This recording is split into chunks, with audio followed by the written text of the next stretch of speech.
ಎಲ್ಲರಿಗೂ ಮಹಾಶಿವರಾತ್ರಿ ಹಬ್ಬದ ಶುಭಾಶಯಗಳು. ಸೊ ಇವಾಗ ನಾನು ಹೊರಟಿರೋದು ವೆಲ್ಲಂಗಿರಿ ಪರ್ವತಕ್ಕೆ. So that is called as southern Kailash. And 7 ಬೆಟ್ಟ ಬರುತ್ತೆ. 7 ಬೆಟ್ಟ ಹತ್ತಿದ ಮೇಲೆ ಪೀಕ್ ಸಿಗುತ್ತೆ. ಸೊ ಇವತ್ತು ರಾತ್ರಿ ಹತ್ತಕ್ಕೆ ಸ್ಟಾರ್ಟ್ ಮಾಡಿ 9 ಗಂಟೆಯಿಂದ ಬೆಳಗ್ಗೆ ಆಲ್ಮೋಸ್ಟ್ ಒಂದು 11 ಹಂಗೆ ವಾಪಸ್ ಬರೋಣ ಅಂತ ಅಂದ್ಕೊಂಡಿದ್ದೀನಿ. ಸೊ ಇವಾಗ ಟೈಮ್ ಬಂದು ಆಲ್ಮೋಸ್ಟ್ 8 o'clock. 8:30 ಇಲ್ಲಿಂದ ಒಂದು ಬಸ್ ಇದೆ. ಆ ಬಸ್ಸಲ್ಲಿ ಹತ್ಕೊಂಡು ಹೋಗೋಣ ಅಂತ ಹೊರಟಿದ್ದೀನಿ. So meet you guys there. Bye. So ಇದು ಬಂದು ಟೌನ್ ಬಸ್ ಸ್ಟ್ಯಾಂಡು, ನೀವು ನೋಡ್ತೀರಾ. ಇಲ್ಲಿಂದ ಈಶಾ ತಿರ್ಗಾ ಪೂಂಡಿ ಎಲ್ಲ ಬಸ್ ಸಿಗುತ್ತೆ. ಸೊ ಬಸ್ ಹುಡ್ಕೊಂಡು ಹೋಗ್ತಾ ಇದ್ದೀನಿ. 8:15 ಬಸ್ ಇದೆ ಅಂತ ಹೇಳಿದರು. ಈಶಾಗೆ ಯಾರನ್ನ ಓವರ್ ಇದ್ರೆ ಬಸ್ಸು ಟೈಮಿಂಗ್ಸ್ ನೋಡಬೇಕು, ನೀವು ಗೂಗಲಲ್ಲಿ ಹಾಕಿದ ತಕ್ಷಣ ಗೊತ್ತಾಗೋಗುತ್ತೆ. ಸೊ ಬಂದೆ, ಈಶಾ ಬಸ್ ಸಿಕ್ತು. ಫ್ರೆಂಡ್ ಸೀಟ್ ಸಿಕ್ಕಿದೆ, ನೋಡ್ತಿರ್ಬೋದು ಡ್ರೈವರ್ ಪಕ್ಕದಲ್ಲಿ. ಸೊ ಇಲ್ಲಿ ಪ್ಲಾಟ್ಫಾರ್ಮ್ ಬಂದು ನಂಬರ್ 1 ಈಶಾ ಸಿಗುತ್ತೆ ಇಲ್ಲಿ ಬಾಯ್ಸ್.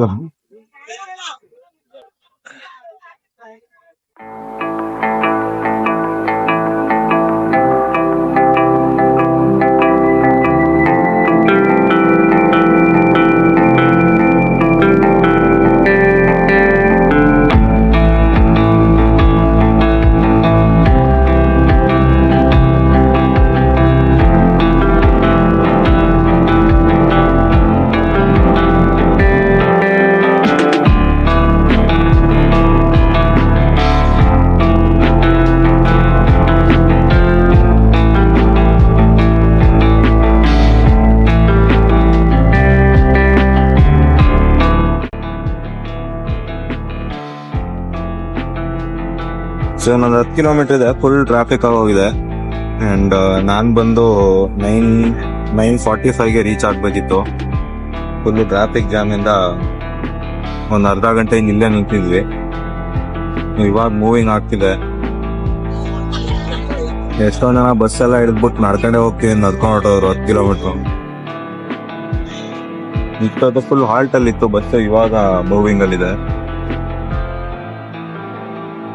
ಬಸ್ಸಲ್ಲಿ ಹೋಗ್ಬೇಕಾದ್ರೆ ಚೆನ್ನ ಮಸಾಲ ಸಿಕ್ತು, ನೋಡಿ ಮಾರ್ಕೊಂಡು ಬಂದ್ರು. ಇಲ್ಲಿ ಮಜ್ಜಿಗೆ ಮತ್ತೆ ರಾಗಿ ಗಂಜಿ ಫೇಮಸ್ಸು. ಬೆಟ್ಟ ಹತ್ಬೇಕಾರೆ ತೋರಿಸ್ತೀನಿ ಮಜ್ಜಿಗೆ ರಾಗಿ ಗಂಜಿ ಎಲ್ಲ ಎಷ್ಟು ಕಡೆ ಇರುತ್ತೆ ನೋಡಿ ನೀವೇ. ಸೊ ಇದು ಬಂದು ಹೆವಿ ನ್ಯೂಟ್ರಿಷಸ್. ಸೊ ರಾತ್ರಿ ಎಲ್ಲ ಬೆಟ್ಟ ಹತ್ಬೇಕಲ್ಲ, ಇನ್ನ ಇಲ್ಲೇ ಇದೀನಿ ಬಸ್ಸಲ್ಲಿ. ಸೊ ಒಂದು ರೌಂಡು ಬಾಡಿ ಪಂಪ್ ಆಗ್ಲಿ ಅಂತ ತಗೊಂಡಿದ್ದೀನಿ. ಇದು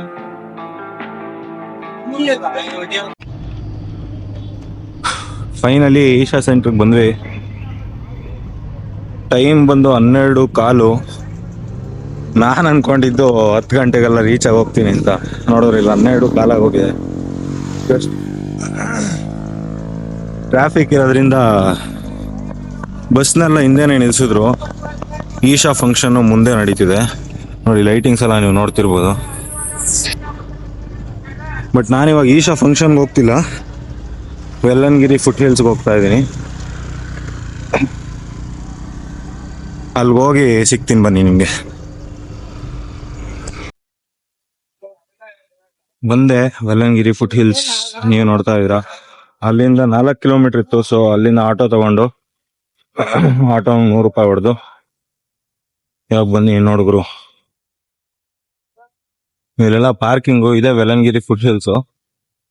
ಇಲ್ಲಿ ತಿಂಡಿ ಅದು ಇದು ಏನೋ ಸಿಗುತ್ತೆ. ಪ್ಲಸ್ ಇವಾಗ ಒಂದು ಟಾರ್ಚ್ ತಗೋಬೇಕು. ಬೆಟ್ಟದ ಮೇಲೆ ಏನೋ ಕಾಣಿಸಲ್ಲ, ಲೈಟ್ ಇರಲ್ಲ. ಸೊ ಟಾರ್ಚ್ ತಗೊಂಡು ಅಲ್ಲಿಂದ ಮುಂದೆ ಹೋಗೋಣ ಬನ್ನಿ. ಸೊ ಇದು ಸ್ಟಾರ್ಟಿಂಗ್ ಅಲ್ಲಿರೋ ದೇವಸ್ಥಾನ, ಕೆಳಗಿದೆ ಇದು ವೆಲ್ಲಂಗಿರಿ ಬೆಟ್ಟದ ಕೆಳಗಡೆ. ಸೊ ನೀವು ನೋಡ್ತೀರ ಅದೆಲ್ಲ ಜನಗಳು ಮಲ್ಕೊಂಡಿದ್ದಾರೆ. ಪ್ಲಸ್ ಈ ಬೆಟ್ಟದ ಮೇಲೆ ಲೇಡೀಸ್ ಅಲೌಡ್ ಇಲ್ಲ. Not sure why, but ladies allowed ಇಲ್ಲ. ಈ ಬೆಟ್ಟದ ಹಿಂದೆಗಡೆಯಿಂದ ದಾರಿ ಇದೆ. ನಿಮ್ಗೆ ಹೆಂಗ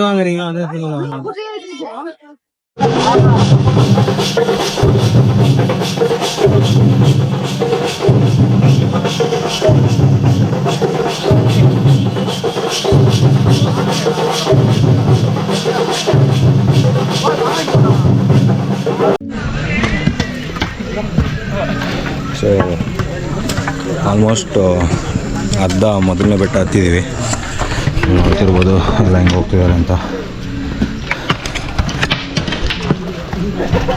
ಕಾಸ್ಟ್ ಏನಕ್ಕೆ ಬೇಕು ಅಂದರೆ ಇದಕ್ಕೆ ನೋಡ್ರಪ್ಪ, ಎಲ್ಲ ಹತ್ತುತ್ತಾ ಇದ್ದಾರೆ. ಇದು ಕೆಳಗಿಂದ ಬರೋ ದಾರಿ. ಸೊ ಅಲ್ಲಿ ಕ್ಯಾಮ್ರಾ ಅಲೋಡ್ ಇಲ್ಲ ಅಂದರು. ಏನೋ ಮಾಡಿ ಸ್ನೀಕ್ ಮಾಡಿಕೊಂಡು ತಂದಿದ್ದಾಯಿತು. ಕೊನೆಗೆ ಇಲ್ಲ ಮೊದಲನೇ ಬೆಟ್ಟಗಳು.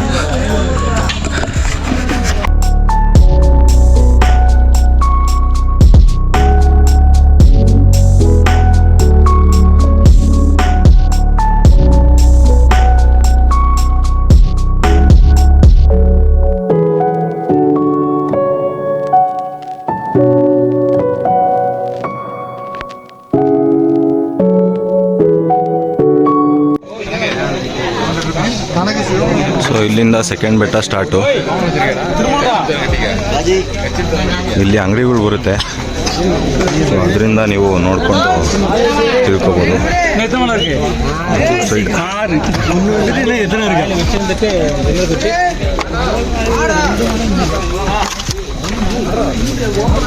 ಊಟ ತಿಂಡಿ ಎಲ್ಲ ಸಿಗುತ್ತೆ.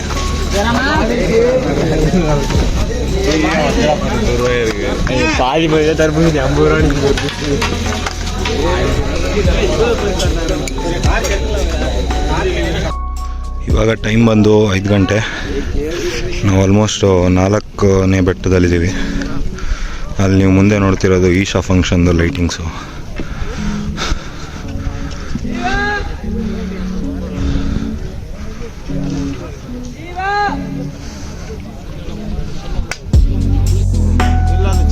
ನಿಮ್ಗೆ ಈಶಾ ಕಾಣಿಸ್ತಿದೆ ಹೆಂಗೋ ಗೊತ್ತಿಲ್ಲ, ಅಲ್ಲಿ ಬ್ಲೂ ಕಲರ್ ಇದೆ ನೋಡಿ,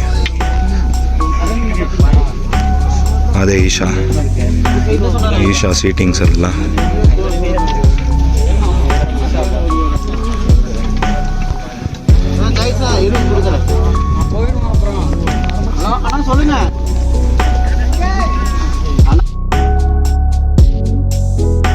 ಗುಡ್ ಮಾರ್ನಿಂಗ್ ಫ್ರಮ್ ವೆಲನ್ಗಿರಿ. ಇನ್ನೂ ಫುಲ್ ಹೋಗಿಲ್ಲ. ಈಗ ಬಂದು 5th ಹಿಲ್ಲಲ್ಲಿದ್ದೀನಿ. ಸೊ ಇದು ಸನ್ರೈಸ್ ಸ್ಪಾಟ್ ಅಂತ. ಸನ್ರೈಸ್ ನೋಡೋಣ ಅಂತ ನಿಂತಿದ್ದೀನಿ.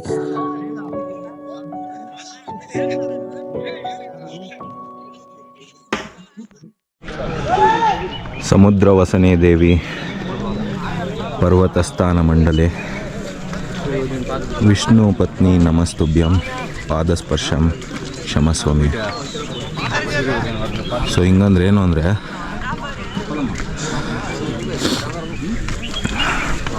ಸಮುದ್ರನ ಆರ್ನಮೆಂಟ್ಸ್ ಆಗಿ ಹಾಕ್ಕೊಳ್ಳೋ ಈ ಭೂಮಿನೇ, ಪ್ಲಸ್ ಮೌಂಟೇನ್ ಥರ ಇರೋ ನಿನ್ನ ಇದೆ.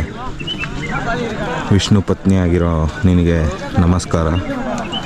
ಕಾಲಿಂದ ನಿನ್ನ ತುಳಿತಿದ್ದೀನಿ, ಸೊ ಕ್ಷಮೆ ಇರಲಿ ಅಂತ ಈ ಮಂತ್ರದ್ದು meaning. Be respectful to nature always, save nature. ಮುಂದೆ ನಿಮ್ಮ ಮಕ್ಳಿಗೆಲ್ಲ ಇದು ನೋಡೋಕ್ಕೆಲ್ಲ ಸಿಗುತ್ತೋ ಸಿಗಲ್ವೋ, ಎಷ್ಟೊಂದು ಕಡೆ ಬ್ಯಾನ್ ಮಾಡ್ಕೊಂಡು ಕೂತಿದ್ದಾರೆ ಜಾಗಗಳನ್ನ. ಇನ್ನೂ ಒಂದು ಸ್ವಲ್ಪ ಡಲ್ ಇದೆ.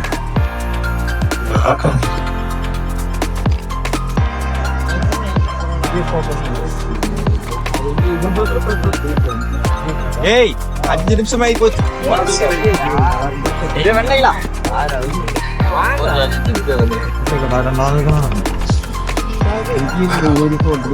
ಹಂಗಾಗಿದ್ದೀನಿ 5 ಬೆಟ್ಟ ಹತ್ತಿ. ಇನ್ನೂ ಎನರ್ಜಿ ಇದೆ ಚೆನ್ನಾಗೆ.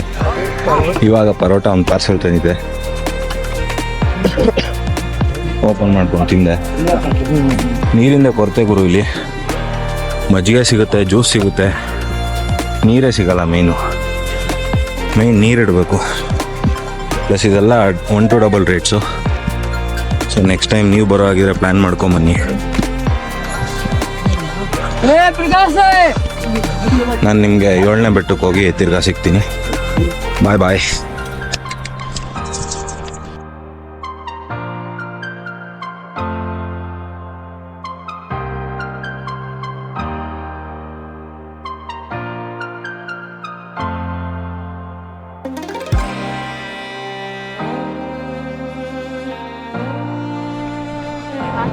குச்சி எங்க கலரா இருக்கு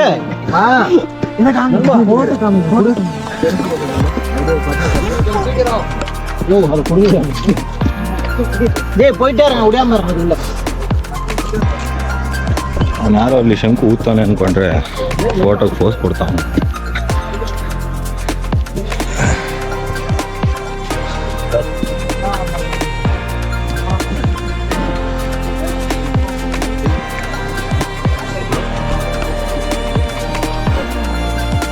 ಓಂ ನಮಃ ಶಿವಾಯ.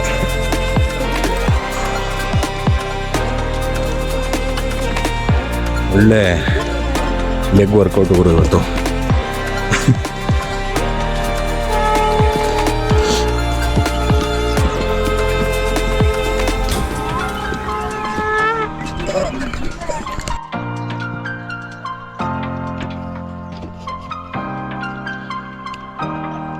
ಸೊ ಆಲ್ಮೋಸ್ಟ್ 5th ಹಿಲ್ಗೆ ಬಂದಿದ್ದೀನಿ. ಈ ಬೆಟ್ಟದ್ದು ಮತ್ತು ಈ ಬೆಟ್ಟದ್ದು ಏನು ಮಹತ್ವ ಅಂದರೆ, ಶಿವ ಸತಿನ ಕಳ್ಕೊಂಡಾಗ, ಸತಿ ಸತ್ತೋದಾಗ ಶಿವನ್ ಫಸ್ಟ್ ಹೆಂಡ್ತಿ ಸತಿ ಬಂದು ಫುಲ್ಲು ಸಿಟ್ಟು ಮಾಡಿಕೊಂಡು ಅವ್ನು ಕಣ್ಣು ಮುಚ್ಕೊಂಡು ಕೂತ್ಬಿಟ್ಟಿರ್ತಾನೆ. ಆ್ಯಂಡ್ ಈ ರಾಕ್ಷಸರುಗಳು ಋಷಿಮುನಿಗಳನ್ನೆಲ್ಲ ಸಾಯಿಸ್ತಿರ್ತಾರೆ. ಪ್ಲಸ್ ಋಷಿಮುನಿಗಳಿಗೆ ದರ್ಶನ ಸಿಗ್ತಿರಲ್ಲ ಶಿವಂದು. ಆವಾಗ ಇವರೆಲ್ಲ ಋಷಿಮುನಿಗಳು ಒಂದು ದೊಡ್ಡ ಯಜ್ಞ ಮಾಡಿ ಶಿವನ್ ಕೇಳ್ಕೊತಾರೆ, ನಮಗೆ ಅಟ್ಲೀಸ್ಟ್ ವರ್ಷದಲ್ಲಿ ಒಂದು ಸತಿ ನಿನ್ನ ಮೀಟ್ ಮಾಡೋಕ್ಕೆ ಚಾನ್ಸ್ ಕೊಡು ಅಂತ. ಸೊ ಶಿವ ಆವಾಗ ನಿಮ್ಮದೇ ರೂಪದಲ್ಲಿ ಬಂದರೆ ನಾನು ಮೀಟ್ ಮಾಡಲ್ಲ, ಈ ಬೆತ್ತ ಆಗಿ ನನ್ನನ್ನು ನೋಡೋಕೆ ಬನ್ನಿ, ಸೊ ಅವಾಗ ನಾನು ಸಿಗ್ತೀನಿ ನಿಮಗೆ ಅಂತೇಳಿ ಈ ಬೆಟ್ಟದ ಮೇಲೆ ಇರ್ತಾನೆ. ಸೊ ಆವಾಗಲಿಂದ ಬಂದು ಜನ ಯಾರೇ ಬಂದರೂ ಈ ಬೆತ್ತನ ತಗೊಂಡು ಕೆಳಗಡೆ ಸಿಗುತ್ತಿದ್ದು. ಇದೊಂಥರ ರಿಲೀಜಿಯಸ್ ಕೂಡ ಹೌದು, ಪ್ಲಸ್ ನಿಮ್ಗೆ ಹತ್ತಕ್ಕೆ ಸಪೋರ್ಟ್ ಕೂಡ ಹೌದು. ಕೆಲವ್ರು ಅನ್ಕೊತಾರೆ ಮೌಂಟೇನ್ ಸ್ಟಿಕ್ಸ್ ಎಲ್ಲ ಏನಕ್ಕೆ ಇಟ್ಕೊಂಡು ಆಡ್ತಾರೆ ಶೋಕಿಗೆ ಅಂತ. ಎಲ್ಲೋ ಚಿಕ್ಕ ಪುಟ್ಟ ಬೆಟ್ಟಗಳು ಹತ್ಬಿಟ್ಟು ಹಂಗೆಲ್ಲ ಮಾತಾಡೋದಲ್ಲ ಗುರು. ಇಂಥ ಬೆಟ್ಟಕ್ಕೆ ಗೊತ್ತಾಗುತ್ತೆ. ಇದು ಹೆಂಗೆ ಅಂದರೆ, ಒಂದು ನಿಮಗೆ ಥರ್ಡ್ ಸಪೋರ್ಟ್ ಸಿಗುತ್ತೆ, ಥರ್ಡ್ ಲೆಗ್ ಥರ ಇದು. ಸೊ ನೀವು 2 ಲೆಗ್ ಮೇಲೆ ಒಂದು ಸ್ವಲ್ಪ ಭಾರ ಬಿಟ್ಕೊಂಡು ಇದ್ರ ಮೇಲೆ ಕಡ್ಡಿ ಮೇಲೆ ಒಂದು ಸ್ವಲ್ಪ ಭಾರ ಬಿಡ್ಬೋದು.